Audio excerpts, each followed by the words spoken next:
Welcome back students. Myself Raghuban sir. Exchange the chapter 2. The topic is federalism. जैसा कि मैंने पिछले video में रूट्स ऑफ फेडरेशन अर्थात संघवाद के तरीकों के बारे में विस्तार से बतलाया था, किंतु आज के वीडियो में हम जिस सब टॉपिक की चर्चा करेंगे वह है what makes India A federal country, या वो कौन सी चीज है जो भारत को फेडरल बनाता है। आपने चैप्टर 1 में देखा होगा कि बेल्जियम और श्रीलंका जैसे छोटे देशों को अपने यहाँ की डाइवर्सिटीज या विविधताओं को संभालने में कितनी मुश्किलें आई थीं। तो जरा सोचिए कि भारत जैसे विशाल मुल्क में यह काम कितना मुश्किल होगा, जहाँ बहुत सी भाषाओं, धर्मों, जातियों व समुदायों तथा क्षेत्रों के लोग रहते हैं। तो चलिए आज हम इसी विषय पर चर्चा करेंगे कि भारत जैसे विशाल देश में जहां इतनी जटिलता हो, पावर शेयरिंग या सत्ता की साझेदारी की व्यवस्था कैसे की गई। यहां हम अगर अतीत के आईने में झांक कर देखें तो पाते हैं कि भारत की आज़ादी एक बहुत ही दुखद और रक्त रंजित विभाजन के बाद मिली थी। आज़ादी के कुछ समय बाद ही अनेक स्वतंत्र रजवाड़े भारत में विलीन हो गए। भारतीय संविधान ने भारत को राज्यों का संघ या यूनियन ऑफ स्टेट्स घोषित किया। यद्यपि इसमें फेडरेशन शब्द का उपयोग नहीं किया गया, फिर भी इंडियन यूनियन या भारतीय संघ का गठन प्रिंसिपल्स ऑफ फेडरलिज्म या संघीय शासन व्यवस्था के सिद्धांत पर ही हुआ है। पिछले वीडियो में मैंने संघीय व्यवस्था की जिन 7 विशेषताओं का जिक्र किया था उससे स्पष्ट पता चलता है कि संविधान ने मौलिक रूप से 2 स्तरीय शासन व्यवस्था जैसे संघ सरकार या यूनियन गवर्नमेंट और राज्य सरकारों का प्रावधान किया था, जिसमें केंद्र सरकार को पूरे भारतीय संघ का प्रतिनिधित्व करना था। बाद में 1992 में जो अमेंडमेंट एक्ट या संशोधन अधिनियम पास हुआ, उसमें पंचायती राज व्यवस्था को तीसरे स्तर या थर्ड टियर की गवर्नमेंट के रूप में स्थापित किया गया। इस प्रकार हमारे देश में 3 टियर्स गवर्नमेंट है, जैसे फर्स्ट सेंट्रल गवर्नमेंट केंद्र सरकार, सेकंड स्टेट गवर्नमेंट या राज्य सरकारें तथा थर्ड लोकल सेल्फ गवर्नमेंट्स या क्षेत्रीय स्वायत्त सरकारें या पंचायती राज व्यवस्था। इस प्रकार किसी भी संघीय व्यवस्था की तरह अपने देश में भी इन तीनों स्तर की सरकारों का अपना अलग अलग ज्यूरिसडिक्शन या अधिकार क्षेत्र है।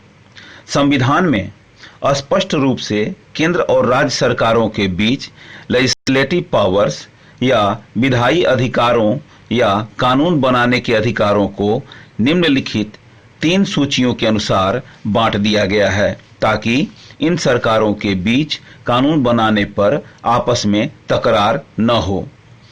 ये 3 सूचियां इस प्रकार हैं। 3 लिस्ट सिस्टम अर्थात 3 सूची व्यवस्था।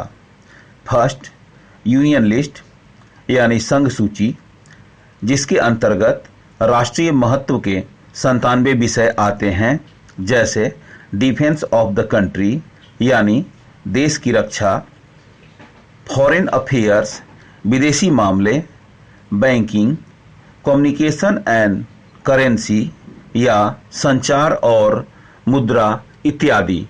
दूसरे शब्दों में हम कह सकते हैं कि पूरे देश के लिए इन मामलों में एक तरह की नीतियों की जरूरत होती है, इसीलिए इन विषयों को संघ सूची या यूनियन लिस्ट में डाला गया है।